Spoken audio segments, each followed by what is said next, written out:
여러분 안녕하십니까? 2023년 새해가 밝았습니다. 2023년 한 해를 지나는 동안에 돋는 햇볕 같은 우리 하나님의 은혜가 여기 영상 말씀 채널에 들어와서 함께 은혜를 나누는 모든 성도님들에게 함께하기를 주님의 이름으로 축복합니다. 아멘. 오늘 함께 나누는 말씀은 야고보서 1장 1절로 11절이 되겠습니다. 제가 1절로 4절까지 봉독합니다. 하나님과 주 예수 그리스도의 종 야고보는 흩어져 있는 12지파에게 문안하노라. 그 형제들아, 너희가 여러 가지 시험을 당하거든 온전히 기쁘게 여기라. 이는 너희 믿음의 시련이 인내를 만들어내는 줄 너희가 알미라. 인내를 온전히 이루라. 이는 너희가 온전하고 구비하여 조금도 부족함이 없게 하려 함이라. 아멘. 우리 어제까지는 전도서 말씀을 통해서 인생의 진정한 의미를 찾은 사람들, 곧 하나님 안에서 삶의 의미를 찾은 사람들은 이제 어떻게 살 것인가, 삶의 지혜에 대해서 우리가 살펴보았지요. 이제 새해 들어서 묵상의 내용이 바뀌어서 야고보서로 들어왔습니다.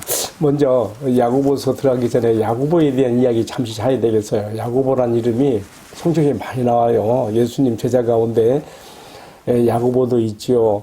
둘이나 나와요. 또 우리가 아는 대로 예수님의 혈육의 형제가 예수님과 한 집안에 살았던 동생 야고보도 있어요. 그 밖에도 성경에 야고보 이름이 많이 나와요. 그러면 이 야고보서의 저자 야고보는 누구인가? 우리가 아는 대로 이 야고보는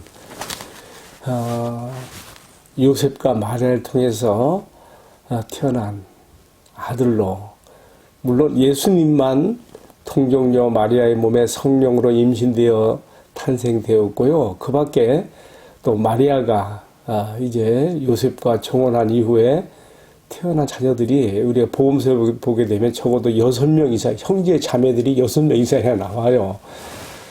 야고보를 비롯한 예수님의 형제들이, 자매들이 예수님이 하나님의 아들이시며 자기들에게로 오신 하나님의 보내신 메시아 그리스도인 것을 처음에는 믿지 않았죠. 여러분 요한복음 7장에 보면 잘 나와 있습니다. 초막절이 되어서 다들 예루살렘 그 절기로 나갈 때 예수님은 안 가요. 그러니까 이 동생들이요, 형이 정말로 우리에게 오신 하나님의 메시아라 한다면은 형이 행하는 그 이적들을 예루살렘에 올라가서 좀 보여보시오 하면서 형에게 이렇게 막 타박을 하는데, 이는 그들이 예수를 믿지 아니함이로라. 사도 요한이 이렇게 썼어요. 그러니까 그 당시까지는 믿지 않았어요. 그 당시뿐만 아니라 예수님 공생애 때 믿지 않았어요. 그런데 언제 믿게 됩니까? 예수님의 십자가와 부활이 있고 난 이후에 우리가 예수님의 혈육의 동생들의 이름을 어디서 발견합니까? 사도행전 1장에 들어가고 또 2장에 들어가 보면 초기 교회가 형성되는 그 과정에서 마가의 다락방에 기도하는 무리 가운데 이 동생들이 들어가 있어요. 자, 오늘 말씀 첫 구절을 보면요, 하나님과 주 예수 그리스도의 종 야고보는 그랬어요. 야고보는요, 예수님이 자신과 한 집에 살았으니까 혈육의 형으로만 알았던 거예요. 요셉과 마리아가 동생들에게 예수님의 탄생의 그 비화에 대해서 말해주지 않았는가, 좀 의문이 들 정도로, 그래서 그들은 예수를 믿지 않았던 것이죠. 그런데 방금 말씀드린 것처럼 예수님의 십자가와 부활 이후에, 그리고 승천 이후에 그들은 우리와 함께 한 집에 살았던 그분이 바로 여기 보니까 뭐라 써요? 하나님 주 예수 그리스도의 종 야고보. 야고보는 그때 제가 그 앞에 그분은 나의 혈육의 형님이 아니라 하나님의 아들이시며 우리가 기다려온 메시아 그리스도인 것을 고백하는 표현을 나는 그의 종이라고 이렇게 표현하고 있죠. 자, 이 야고보가 훗날 어떻게 됩니까? 예수님의 제자인 야고보는 사도들 중에 가장 먼저 순교를 당하지요. 그때가 AD 약 43년으로 계산되는데 그 이후에 초기교회가 이제 막 복음이 퍼지고 믿는 자들이 많아지면서 핍박도 함께 당하잖아요. 그때 이 야고보가 예루살렘 교회의 기둥 같은 그런 역할을, 장로 역할을 하게 되는 것이죠. 사도행전에 야고보 이름이 그래서 많이 나와요. 우리가 이 편지의 기록자, 또 사도행전에 나오는 초기교회의 정말 훌륭한 예루살렘 교회의 지도자였던 야고보가 바로 오늘 본문의 야고보라는 것 기억할 필요가 있습니다. 그 야고보가 지금 흩어져 있는 12지파에게 문안한다 그랬습니다. 당시에 기독교를 이 유대인들은 이단으로 낙인 찍었거든요.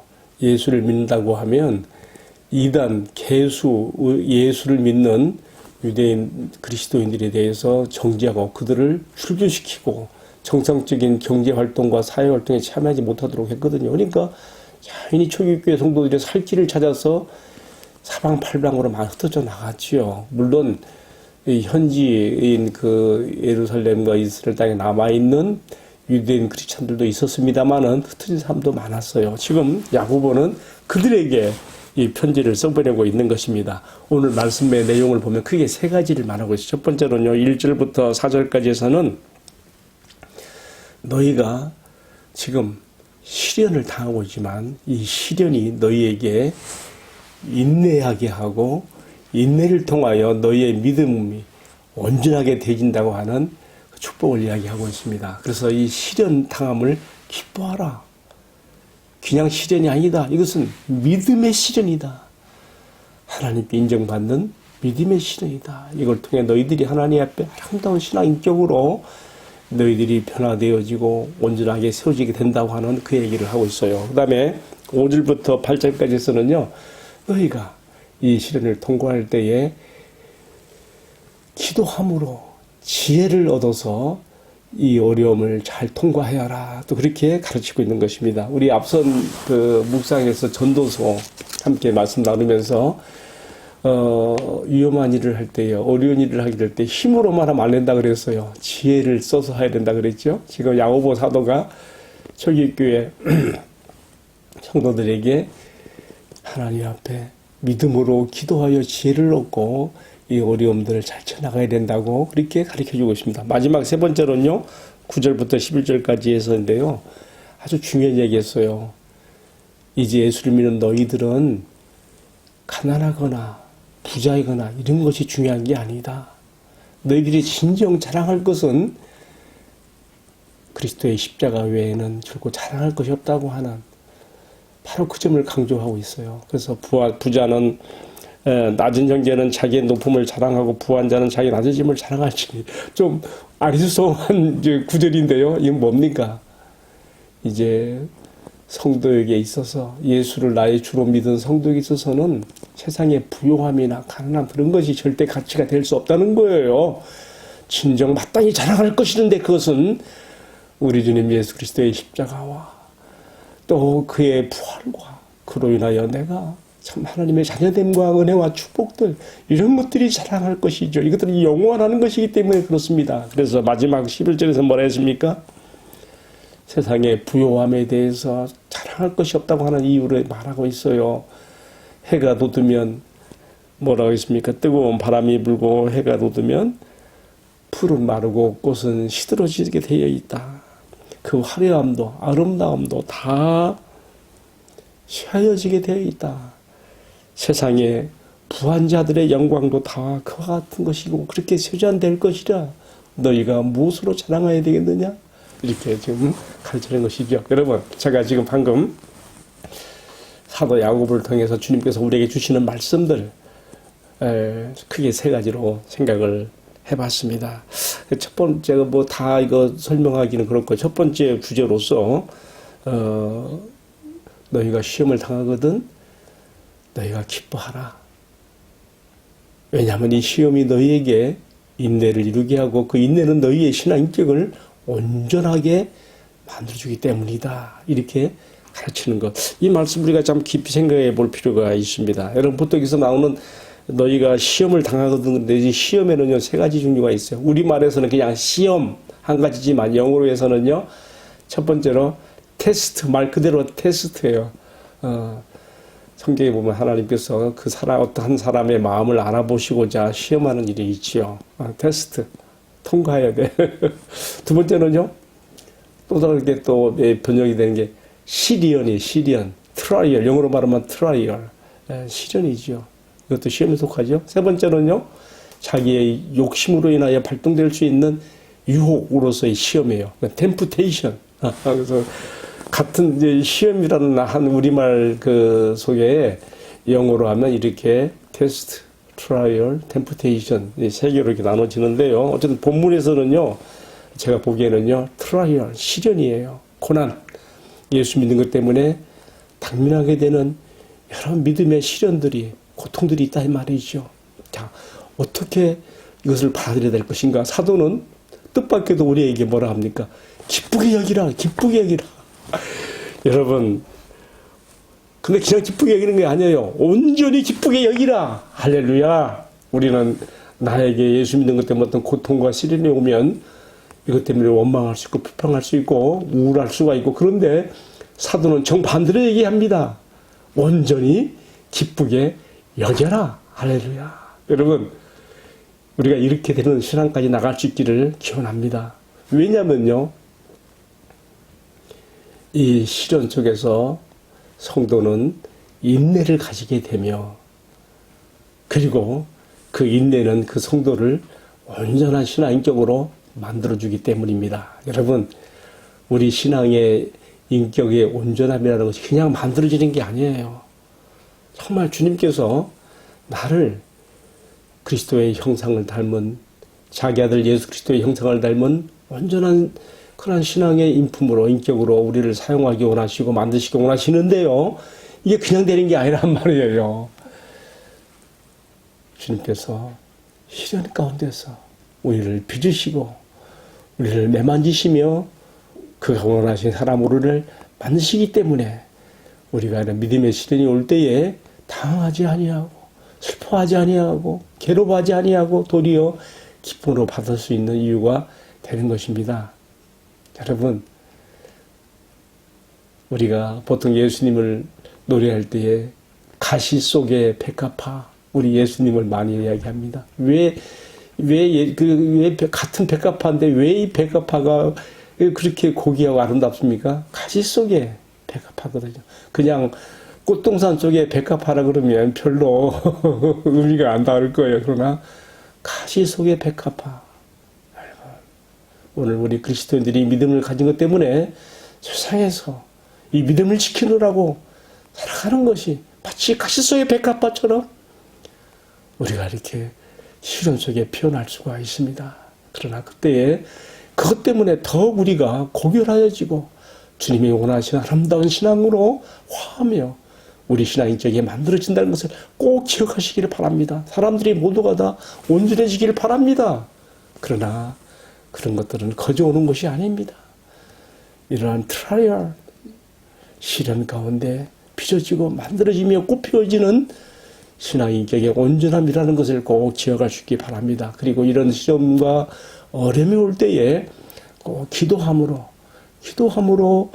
하나님 앞에 지혜를 받아 헤쳐나갈 수 있기를 또한 축복합니다. 그리고 마지막 한 가지 더 제가 아까 설명했던 건데요.